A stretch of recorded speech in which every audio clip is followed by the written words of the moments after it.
We're back for part 2 in our 3-part series with Haydn Tear. I can't wait to get back into the conversation. It's such an inspiring story. So let's get into it. So at what point then did you realise that this was a career-ending injury, really? At what point did you start to think, gosh, this could be really bad? Yeah, I mean, I think as you get the X-ray results and you see, so both bones of my lower leg had been broken. So my tibia and my fibula were broke. Even just looking at my ankle, it was honestly never seen anything so big in a body part before. Just leg just completely swelled up. And at that point, when you get that news told to you, you realize, right, this is a little bit more serious. Both bones are broken. This isn't going to be a couple of months. This is going to be a year. And, you get told by the physios and the doctors that you're going to be on crutches for this amount of time. You're going to be requiring surgery. And you're stuck in hospital. I think I was stuck in hospital for about 3 days afterwards, with surgery in there as well. So at that point, it becomes very real that, this isn't going to be a short-term fix. This is going to be a long process to recover from. What did that feel like? What was that really like for you at that point? I think it was just like your world almost comes to a stop. For me, my whole journey from 8 years old all the way to that point was Lincoln City.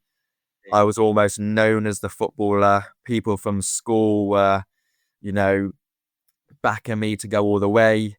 And that was pretty much my identity. At that time, I was known as the footballer. I was known as the person who could potentially go professional. And all of a sudden, in a split second, that moment stops. And it's just absolute shock. And like I said, your world almost comes to a stop in terms of you've got no clue what's going to happen next. You don't know whether you will even be able to play football again because of the extent of the injury.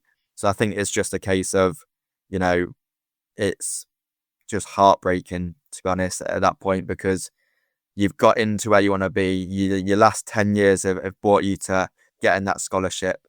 Within the next sort of year, 18 months, you could be in that first team environment, playing with some of the first team, and then to have that taken away from you through no fault of your own, it just was really tough to deal with in the first few days of it, especially. Absolutely. So it's like, who am I now? But it was your whole life. You'd moved away and living with your teammates. It was literally your whole life. So yeah, that thought of, well, who are you now? Like you say, that your whole identity, really. A real life-changing moment, I guess. That sounds really tough. And what support did you have at the time? Did you have, people to talk to at the time? Yeah, so obviously I was laid up in hospital for a few days, which for me was the worst part.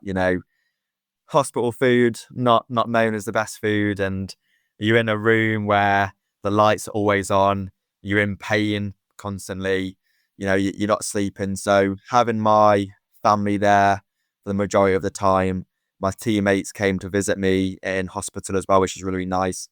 So having that support network and actually having going back to Danny and Nikki Cowley, they spoke to me as well, and they rang me up, and having that almost assurance and support network around you that we're going to do absolutely everything to get you back to where you want to be, and having those people around you who can make you laugh and make you smile in those times when you feel like you've got nothing left to give because your whole world's just come crumbling down. I think was really, really helpful when you look back at it now and think that was invaluable at the time, having people around you who could support you. Absolutely. So I'm sure it was a journey of ups and downs, I guess, where there was some very low moments. How long did that period of time go on for? Where mentally and, whatever those feelings were, feeling lost, purposeless, I'm just imagining what that was like. How long did that go on for, that period? Yeah, I'd say definitely the first initial few weeks were probably the toughest. You're still in quite a bit of pain. You're struggling to sleep at night. I didn't end up sleeping in my bed. I ended up sleeping down on the sofa just because it was more comfortable for me at that time. And I'd say definitely probably the first couple of months were the hardest points, the lowest points, because I was laid on a sofa for the majority of the day. I couldn't do too much movement.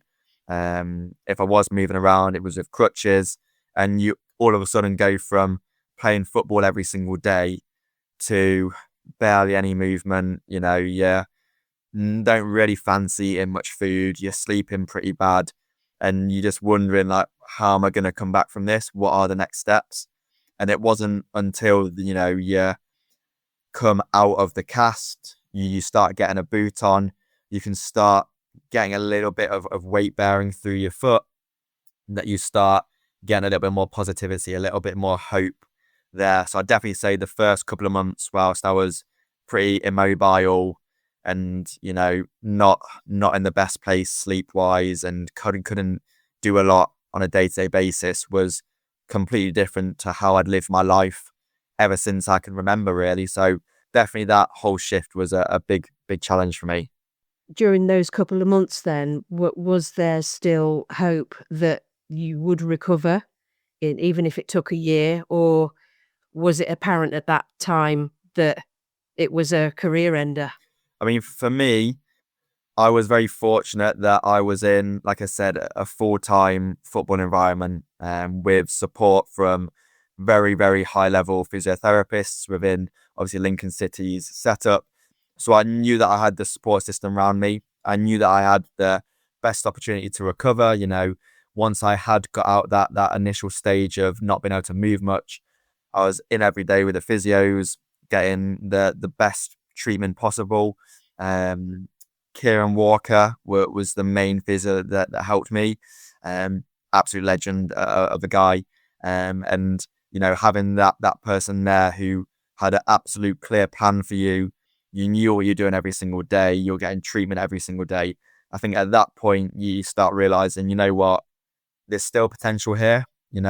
I can come back from this. And I think without having that available to myself, it would have been next to impossible for me to do it on my own. So very fortunate I had those people and high level professionals around me to actually help me on my recovery journey.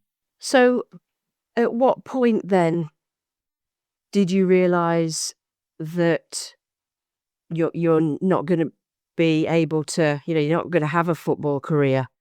I think so. My recovery took me about 9 months, give or take, to getting back to playing football. And I can remember this was a massive kick in the teeth. I was literally a couple of weeks away from actually playing my first game again. And then it was at that point that the lockdown hit. And I was so close. I'd done everything from a recovery standpoint. All the hard work had led up to that moment. And I knew that I was so close to playing again. And then lockdown hit. And then you couldn't play football anymore. You were again stuck at home, trying to manage it now on your own, still in that phase of trying to build up fitness. And again, that was another 4 or 5 months before I could actually play a game again. And at that point, weirdly enough, it was my first ever game back was on my 18th birthday. So that was quite an achievement and quite a great coincidence. But I think at that point, I'd missed well over a year of that 2-year period. I was behind in terms of my position by a year. Other players were years ahead of me, or a year ahead of me, should I say. And you've got to be realistic at that point. Yeah, that was the longest period of time that I hadn't played football in terms of having that over a year out. So you have to be realistic and understand that, your chances are massively reduced right now. So obviously when you get to the decision at the end of when you get to the end of that 2 years, I knew in the back of my mind that, I wasn't going to get offered a professional contract. And for me at that point, I'd almost accepted it a little bit. I knew that I was not in the same place as I was before the injury. I was still relatively good at football. I'd still say better than a lot of people, but my ability to perform and that little bit of sharpness just wasn't quite where it was. And whether that was mentally just having that unease of, is this injury going to happen again? Or physically just not being able to quite cope to that level again was that turning point of, me accepting that this career for me probably isn't going to take me down a professional football route anymore.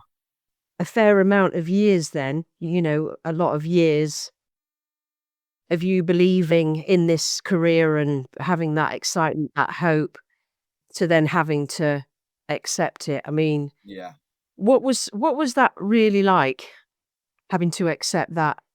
I think I look back at it now and, it is one of the toughest things that I've had to come to terms with.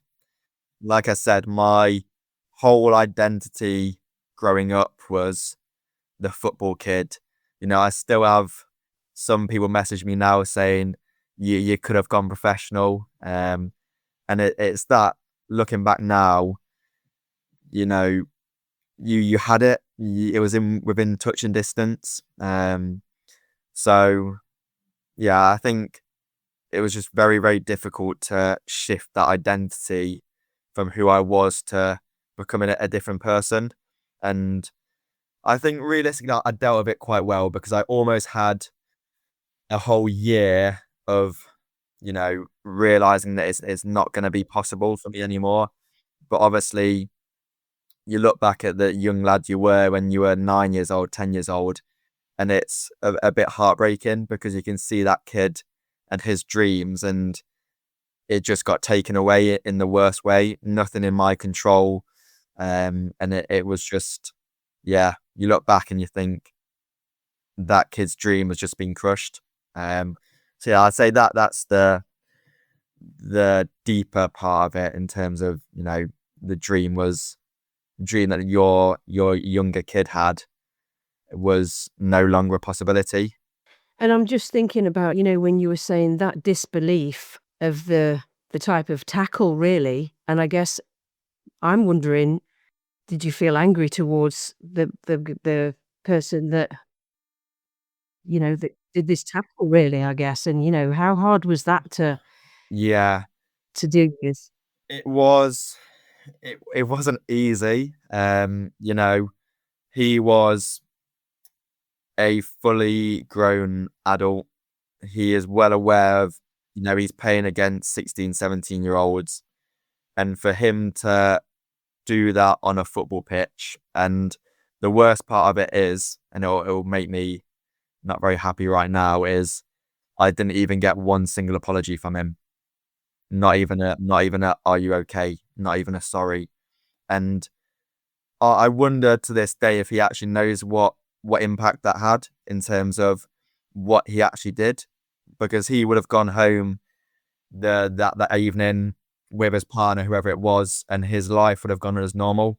But for me, he has killed a dream of mine. And initially, I wasn't really concerned about that, but looking back on it now, that anger towards that person is like deep down, because he like I said, didn't even show any remorse in what he'd done. I think at the time my brother wanted to obviously do some unpleasant things to him, because he's my older brother, obviously quite protective of me, and he'd seen my journey, he'd seen how much hard work I'd put in, and from an outside perspective, he'd seen in that moment that, and he probably realized as well, being a little bit older, that this was a career ending challenge that had been made on me. So yeah, I think the aggression not necessarily there straight away, but definitely the anger and frustration over the years has been a lot more towards that individual. Just a brief interruption here. I just want to ask, if you're enjoying the show, then let's keep the conversation going. If these podcasts are resonating with you, I'd love to hear your thoughts. Drop me a follow, leave a comment, or write a quick review. It helps keep the podcast thriving and invites even more amazing guests to join us. And if you'd like to support the show in an extra special way, you can buy me a coffee using the link in the show notes. Every little bit helps keep this journey alive. Now back to the episode. Let's dive in.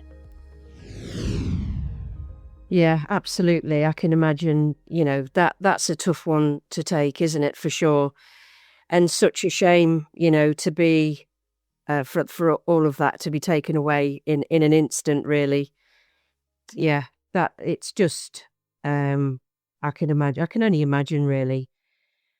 And we were touching on, in our previous conversation, that wasn't the only thing that you had to cope with at the time. You had some other devastating news, didn't you? I wondered if you wouldn't mind sharing a little bit about that. Yeah. So, obviously breaking my leg was one thing, at the time, and I could recover from that. I had that outlook that it's a broken bone. In the long term, I'm going to recover. But a few months later, while I'm laid up on the sofa, we actually found out the news that my mum had got cancer. And at that point, through my recovery, she was a huge part of that support system.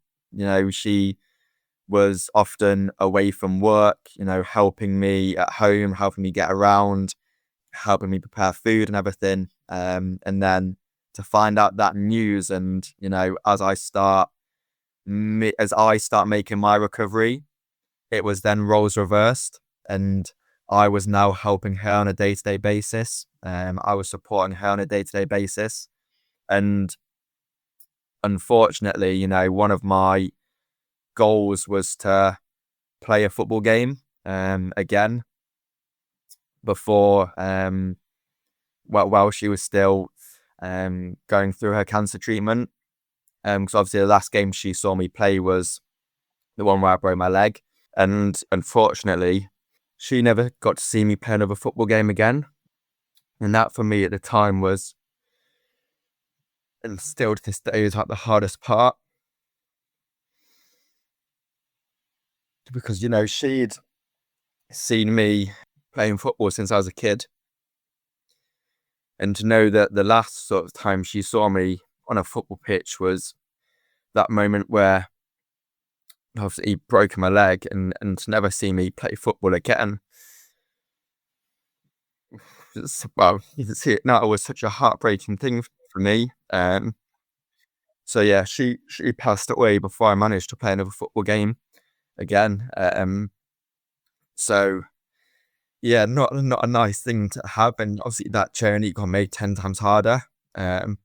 Knowing that I'm trying to recover from something that's changed my life completely, and having my mum obviously going through cancer treatment, and on a day-to-day, week-to-week basis, having to see her almost fade away, if you want to call it that, was a very tough experience for myself at that point. Yeah, absolutely. And I can see that just two of the worst things that could ever happen, really. And to happen at the same time is just brutal, really. Absolutely brutal. Really appreciate you sharing that with us. And, it's just unimaginable to have both of those things at the same time as well. It's just brutal. I mean, okay, fair enough. So let's talk about then, at what point did you start considering a new path, and how did personal training come into the picture? Yeah, so it is a funny journey for me into the industry, really.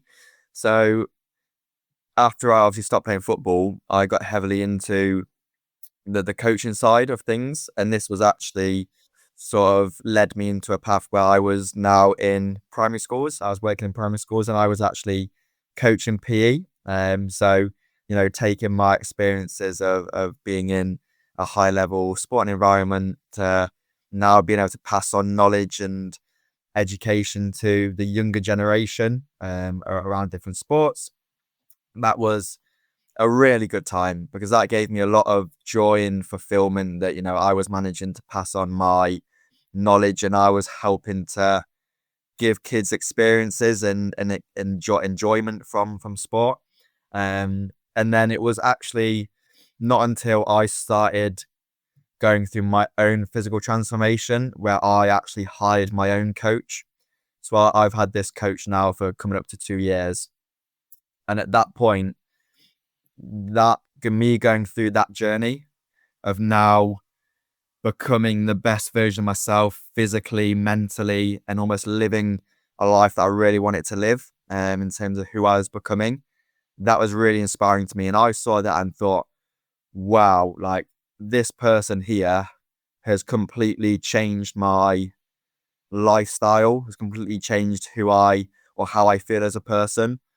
And that to me meant a lot. And at that point, I decided, right, I currently love what I'm doing, but I could have the opportunity here to impact a lot of people's lives through coaching. So at that point, I started doing my personal training degrees and courses. And then it was probably about 4 or 5 months later, I was then a qualified personal trainer. And I'd started coaching people myself. And at that point, the love for it and the drive for it and the passion for it was obviously very, very exciting for myself at that time. And seeing people's lives get changed in front of your eyes and helping people change their lives and change their perspective on how their life can play out is a huge thing for me. And that is what I am the most passionate about. And that is what I want to do for the rest of my career, essentially. Love that. I love that you came across this person who was a real inspiration for you, who helped to hold you up a bit, really, and give you that inspiration going forward. That's the end of part 2 in our 3-part series with Haydn Tear. I'm loving this conversation. It's such an inspiring story, and I can't wait to get into our session again next week. So tune in again and join us next week.